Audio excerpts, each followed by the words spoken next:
Un complot visant à kidnapper et attaquer non pas une, mais deux princesses royales a été révélé, et l'assaillant présumé comparaît aujourd'hui devant le tribunal.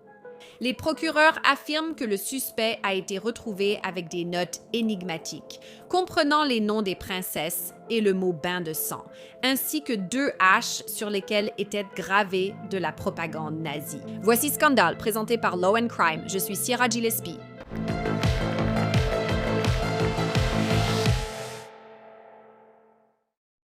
Nous connaissons bien les complots d'enlèvement et d'attaque dans Scandale. C'est le principe même de cette émission. Mais il est rare que je doive aussi parler de propagande nazie en même temps qu'un projet de meurtre. Pourtant, c'est ce qui nous attend dans l'épisode d'aujourd'hui. Et les détails sont vraiment bizarres et terrifiants, prouvant une fois de plus que la réalité dépasse la fiction. Scandale nous emmène aujourd'hui aux Pays-Bas, où deux jeunes princesses ont été la cible d'un possible enlèvement, voire même d'un projet de meurtre. Pour ceux d'entre vous qui ne le savent pas, les Pays-Bas sont le pays de la famille royale néerlandaise. Le nom officiel de cette dynastie est la Maison d'Orange-Nassau, parfois simplement appelée les Orange-Nassau, et cette famille comprend ses membres.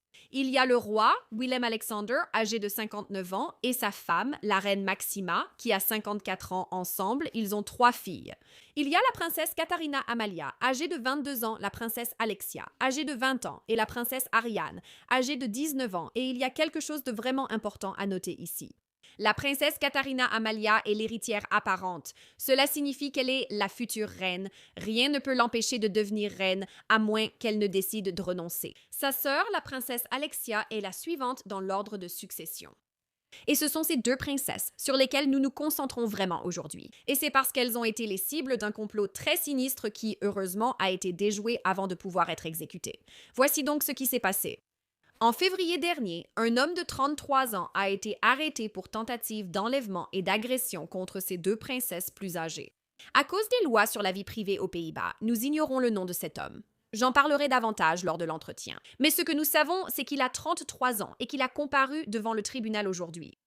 D'après l'Associated Press, cet homme a été arrêté à La Haye, qui est une grande ville sur la côte de la mer du Nord aux Pays-Bas. Alors qu'Amsterdam est la capitale, c'est La Haye qui est sans doute plus importante pour les opérations quotidiennes du gouvernement. Son arrestation a eu lieu en février. Nous ignorons le jour et les circonstances de son arrestation. Les lois sur la vie privée aux Pays-Bas empêchent la divulgation de nombreuses informations. Nous examinerons tout cela en détail lors de l'entretien. Voici ce que nous savons. Le suspect avait des notes terrifiantes. On ne sait pas exactement ce qu'elle disait, mais elle mentionnait les noms des deux princesses ainsi que le mot bain de sang. Et si tout cela n'était pas déjà assez terrifiant, ce qui, soit dit en passant, l'est. Il a également été retrouvé avec 2 haches. Oui, des haches. Et les haches avaient des phrases effrayantes gravées dessus.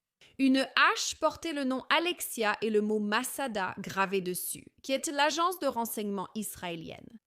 Sur l'autre hache était gravée la phrase Sieg Heil, qui était un ancien slogan de propagande utilisé par les nazis qui suivaient Adolf Hitler. Tout cela est vraiment terrifiant, mais d'une manière ou d'une autre, cela a réussi à rester secret pendant des mois. C'est lors de la fête du roi, le 27 avril, que toutes ces informations ont été révélées. Le suspect comparaît aujourd'hui devant le tribunal. Nous ignorons toujours les chefs d'accusation et n'avons aucune information sur l'audience au moment de cet enregistrement.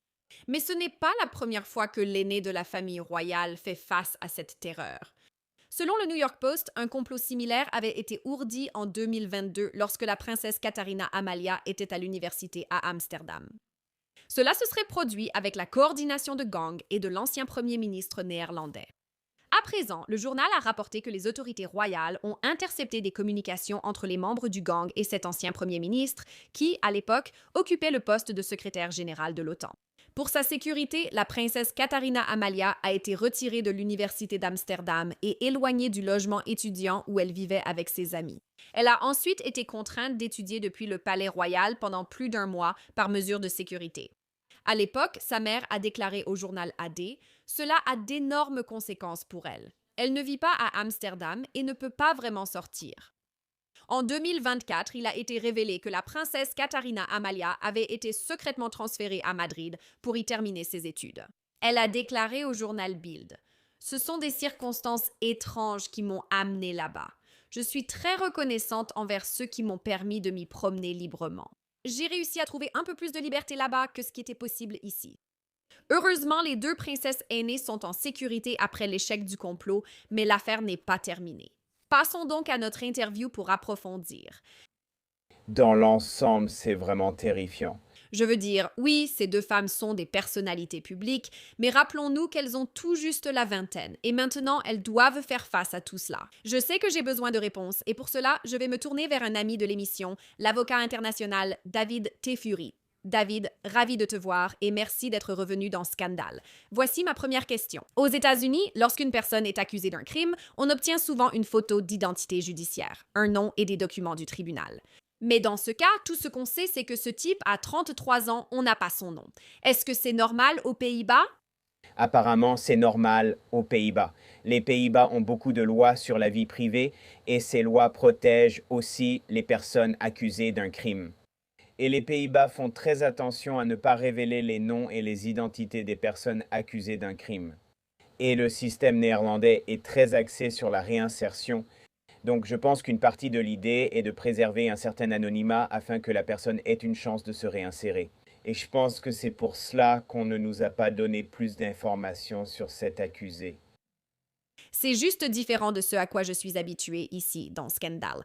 D'habitude, j'ai le nom de l'accusé. J'ai probablement des photos de leur compte Facebook. On sait presque tout sur eux. Dans ce cas, nous savons seulement qu'il s'agit d'un homme de 33 ans qui doit comparaître aujourd'hui au tribunal.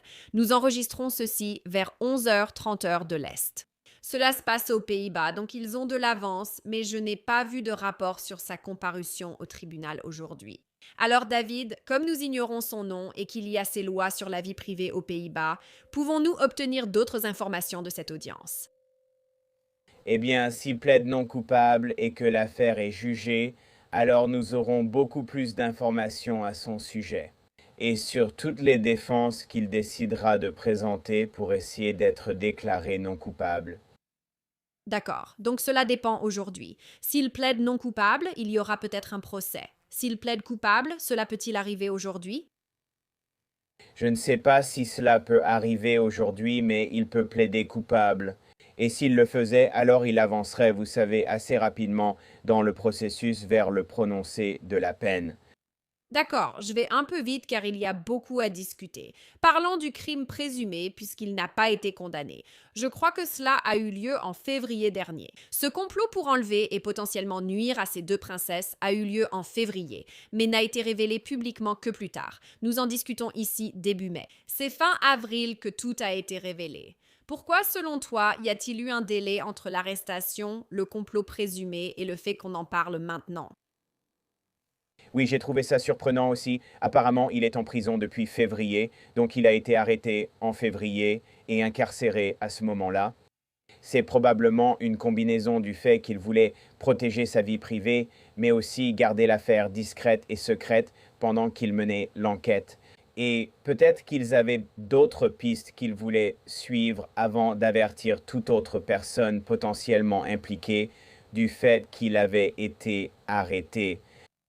D'accord, c'est un point intéressant parce que bien sûr, il s'agit d'une famille très en vue. C'est la famille royale des Pays-Bas. Donc je suis sûre que les meilleurs enquêteurs là-bas vont examiner tout cela avec une extrême minutie. Et nous ne savons pas exactement quand cela s'est produit en février, mais disons, à titre d'hypothèse, que cela s'est passé le 2 février. Donc, nous avons tout le mois de février, tout le mois de mars, presque tout le mois d'avril pour cette enquête avant que le grand public n'en sache quoi que ce soit. Cela avantage-t-il les détectives ou procureurs qui examinent ces informations? Bien sûr, c'est certain, s'il y avait d'autres personnes potentiellement impliquées, vous ne voulez pas les alerter sur le fait que les enquêteurs obtiennent des informations de la part de cet accusé. Ils pourraient parler lors des interrogatoires et peut-être leur donner des informations sur d'autres personnes qui pourraient être impliquées. C'est peut-être pour cela qu'ils l'ont gardé secret. Ils ont aussi peut-être gardé cela secret pour des raisons de confidentialité concernant les victimes potentielles visées au sein de la famille royale. D'accord, parlons-en. Ici aux États-Unis, on vous lit vos droits, Miranda, puis on vous informe de votre droit à un avocat ou de garder le silence. Nous connaissons tous cela. Certaines personnes aux États-Unis disent « je vais garder le silence et attendre un avocat ». D'autres parlent, et c'est pourquoi sur Law and Crime, il y a toute une chaîne consacrée aux interrogatoires. Comment cela se passe-t-il là-bas? Je veux dire, est-ce qu'ils essaieraient de poser des questions à cette personne? Ils essaieraient, et c'est un système inquisitoire, un système de justice pénale. Donc ils mettent beaucoup l'accent sur le témoignage, mais je ne pense pas qu'ils soient obligés de parler. Il peut être en mesure de le faire, je veux dire, il peut avoir le droit de ne pas s'auto-incriminer. Donc, on ne sait pas encore s'il parle ou non, que ce soit de sa motivation et de la conduite qui a mené à ce crime, ou encore s'il parle d'autres personnes qui auraient pu être impliquées. Oui, j'ai beaucoup de questions sur les points que tu as soulevés. Pour le mobile, je pense que cela a du sens, car c'est une affaire très médiatisée concernant deux sœurs, dont l'une est l'héritière apparente. Donc, la prochaine, ce sera la sœur aînée qui deviendra reine. Ensuite, la sœur du milieu sera deuxième dans l'ordre de succession. Je trouve cela intéressant.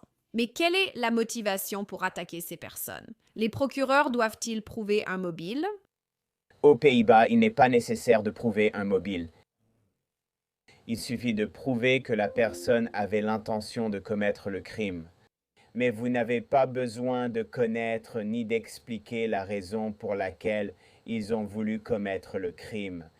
Bien que le mobile puisse faire partie de la détermination de la peine et jouer un rôle lorsque les juges évaluent la peine à infliger à une personne si elle a été reconnue coupable, Le mobile, pour moi, oui, parce que c'est pareil ici aux États-Unis où nous n'avons pas besoin d'un mobile pour les accusations ou la condamnation ou quoi que ce soit, mais c'est utile, du moins pour moi en tant que journaliste, d'essayer de comprendre pourquoi cette personne aurait prétendument commis le crime. Je pense qu'un jury veut aussi connaître un mobile, mais ce dont nous parlons souvent, c'est l'intention. La mens rea. Je me demande si les procureurs estiment en avoir assez car nous n'en avons même pas encore discuté. Le fait que ces haches aient été retrouvées avec les filles, au moins le nom d'une des filles était gravé sur la hache. Ensuite, il y avait aussi des papiers, des notes ou autre chose qui portaient les noms des filles. Je dis filles, mais il faudrait dire femmes car elles ont plus de 18 ans, leur nom était indiqué, avec le mot bain de sang. Qu'en penses-tu? Cela prouve-t-il l'intention? eh bien, nous n'avons pas non plus beaucoup d'informations sur cette note qu'ils ont trouvée. J'ai seulement pu voir que les deux princesses étaient nommées dans la note et que le mot bain de sang était utilisé. Mais il serait utile pour l'évaluer de savoir ce qu'il a écrit d'autre dans cette note. Et nous savons aussi que l'une des princesses, la princesse héritière, a vu son nom inscrit sur l'une des haches par l'accusé, ainsi qu'un texte pro-nazi également sur l'une des haches. Donc, cela suggère quelque chose sur la motivation. Peut-être qu'il s'agissait d'un crime motivé par la haine ou qu'il s'agissait d'un néo-nazi se livrant à une violence politique d'extrême droite. D'accord, je ne m'attendais pas à l'implication nazie ici, car dans cette émission, nous évoquons souvent des enlèvements, des tentatives de meurtre et bien d'autres sujets. Je vois rarement de la propagande nazie, donc c'était un signal d'alarme et il fallait se concentrer dessus. Que se passe-t-il? Je sais qu'aux États-Unis, on prend ça très au sérieux. Est-ce pareil là-bas? S'il y a un quelconque slogan nazi ou cette prétendue phrase de propagande qu'ils utilisent, est-ce que c'est quelque chose qu'ils prennent au sérieux? Je pense que oui. Je crois qu'ils ont l'équivalent des crimes motivés par la haine aux Pays-Bas. Donc cela pourrait être une preuve que c'est potentiellement un crime motivé par la haine. Et peut-être que l'accusé sera inculpé pour un crime motivé par la haine. Et cela suggère aussi peut-être qu'il n'agit pas seul, ou du moins qu'il a des complices ou des acolytes qui font partie d'un groupe engagé dans la poursuite d'une idéologie néo-nazie. Donc, c'est peut-être ce qu'ils essaient de déterminer. Existe-t-il un groupe plus large qui pourrait également recourir à la violence? Et je dois me poser la question, Parce que lorsque nous entendons parler de néo-nazis ici aux États-Unis, où que ce soit, ce sont souvent des personnes qui tombent dans un engrenage, pour ainsi dire. Où ils sont sur YouTube et ils commencent, oh non, à recevoir ces vidéos, puis ils les voient sur Facebook, sur TikTok et un peu partout. Donc parfois, l'historique de recherche Internet d'une personne nous donne vraiment un aperçu de son esprit ou de ce qu'elle pense, de ses opinions politiques ici. Évidemment, si cette personne est une néo-nazie ou tient fermement à ses convictions d'un côté de l'échiquier, je suppose, disons. Donc, est-ce que c'est quelque chose que les enquêteurs voudraient examiner sur le téléphone de ce type, son historique Internet, ses journaux, s'il en a, pour essayer d'avoir une fenêtre sur ce qu'il pense? Oui, absolument. Je parierais que la police et les enquêteurs fouillent tout cela.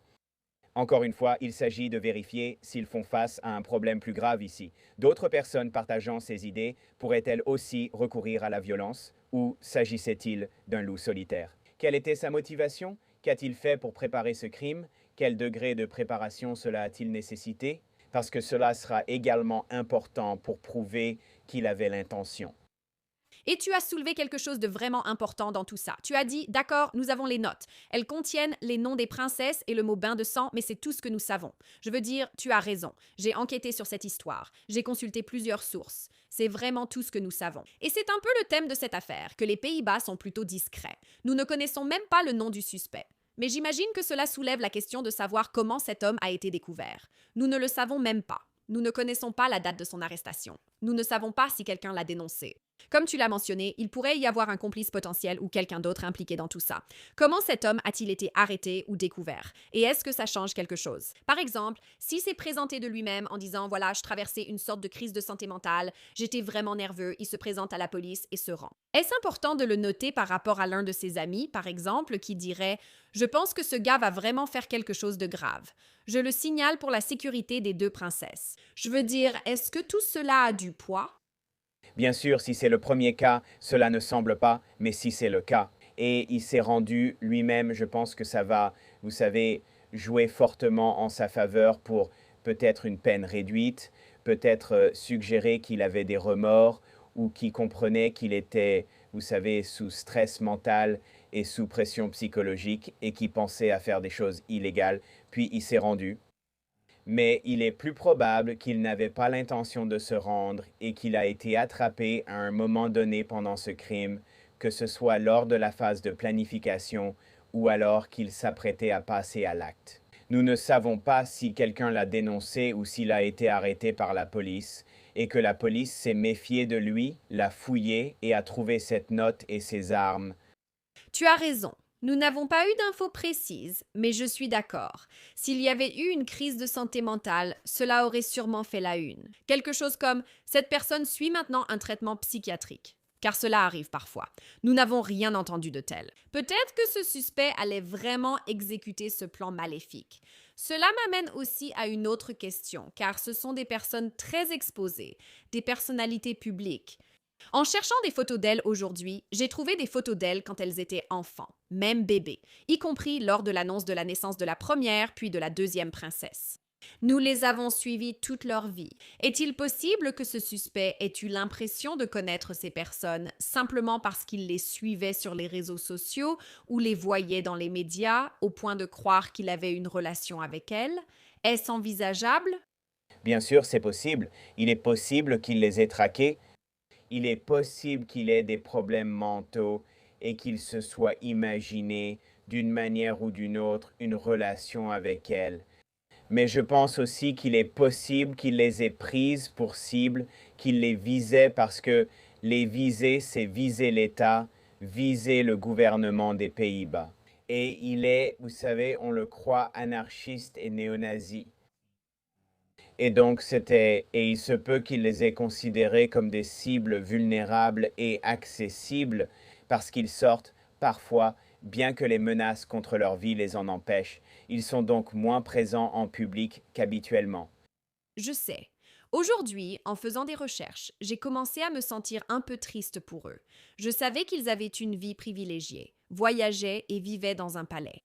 Mais l'une des sœurs aînées, je veux dire, elle a littéralement dû changer d'université parce qu'elle avait peur. Elle était inquiète. Il a déjà reçu des menaces physiques, ce qui est inquiétant. Chacun devrait pouvoir sortir, promener son chien, aller à l'université de son choix. Je veux dire, tout cela est difficile à entendre. Cela m'amène donc à ma prochaine question. Encore une fois, les Pays-Bas restent très discrets. Nous ne savons même pas de quelles accusations il fait l'objet. Et je me demande simplement ce que vous supposez qu'il pourrait encourir. Je veux dire, pourrait-il s'agir d'une tentative de meurtre? Est-ce aussi grave que ça? Parce qu'il avait des armes, d'après les rapports que nous avons vus. Il avait ces 2 armes sur lui. On connaît la note qui parlait de bain de sang. Je veux dire, je sais que vous avez mentionné un crime de haine par le passé. Quel genre d'accusation pensez-vous qu'il pourrait faire l'objet? Oui, ce serait tentative de meurtre, tentative d'agression, ce serait une catégorie. Il pourrait aussi y avoir des accusations de terrorisme. Vous savez, s'il visait l'État à des fins politiques, cela pourrait être considéré comme du terrorisme. Et puis aussi potentiellement des crimes de haine. Je pense que ce sont 3 catégories de crimes. Et les crimes exacts seront déterminés en fonction du code pénal ou du code criminel aux Pays-Bas, qui est un système codifié, un système de droit civil. Quelque chose d'autre que vous avez dit et qui était assez intéressant à propos de tout cela, c'est qu'aux Pays-Bas, leur état d'esprit est davantage axé sur la réhabilitation, pas de la même manière qu'aux États-Unis. Et dans les affaires précédentes dont je t'ai parlé, David, ils ont, je suppose, des lois différentes concernant la durée de la peine d'une personne. Par exemple, s'ils commettent un meurtre ici aux États-Unis, il est possible qu'ils passent le reste de leur vie en prison. Alors que dans d'autres endroits dont je t'ai parlé, ils pourraient être libérés sur parole dans, 20 ans, quelque chose comme ça. Donc, en ce qui concerne cet homme, s'il était condamné, parce que, encore une fois, il n'a pas encore été condamné. Cela n'est pas arrivé. Il est innocent pour l'instant. Mais disons qu'il est condamné. Quelle peine penses-tu qu'il risque? Eh bien, s'il est condamné, tu sais, cela dépend des crimes dont il est accusé. Évidemment, les crimes de tentative de meurtre, tentative d'agression, terrorisme pourraient entraîner des peines assez lourdes, mais encore une fois, les Pays-Bas sont importants parce qu'ils ont le taux d'incarcération le plus bas de toute l'Europe. Donc, il y a une tendance à limiter la durée d'incarcération pour les criminels condamnés et à leur donner une chance d'être réhabilités. Ils sont placés dans des programmes de réhabilitation. Donc, nous ne savons pas exactement de quoi il est accusé. Et donc, il est difficile de savoir à ce stade combien de temps la peine durera. Nous ne savons pas non plus s'il pourrait essayer de invoquer l'irresponsabilité pour cause de troubles mentaux, ce qui est essentiellement une défense dans le système néerlandais. S'il affirme qu'il ne savait pas ce qu'il faisait à cause de problèmes mentaux, cela pourrait alors conduire à ce qu'il soit déclaré pénalement irresponsable, mais il devrait probablement aussi suivre un traitement médical, un traitement psychiatrique, vous savez, pour son état mental. Peut-être être placé dans un programme obligatoire jusqu'à ce qu'on détermine qu'il est suffisamment sain d'esprit pour ne plus représenter un danger. Donc il y a beaucoup de façons dont cela pourrait évoluer, mais vous pouvez être sûr qu'il y aura beaucoup d'attention portée à cette affaire, étant donné qui étaient les cibles. Oh oui. Et j'espère aussi, parce que personne ne devrait avoir à se sentir en danger à aucun moment de sa vie, vous savez, en quittant son domicile. Ces femmes devraient être libres de faire exactement cela. Et pour rebondir sur ce que tu disais, il est encore très tôt. Nous ne connaissons même pas les chefs d'accusation contre lui. Il comparaît au tribunal aujourd'hui. C'est l'un de ces cas que nous devrons suivre à nouveau. Merci David Teffouri d'être venu sur Scandale et d'avoir expliqué ce que nous savons actuellement. Merci. Et c'est là que l'épisode d'aujourd'hui de Scandale nous laisse pour l'instant.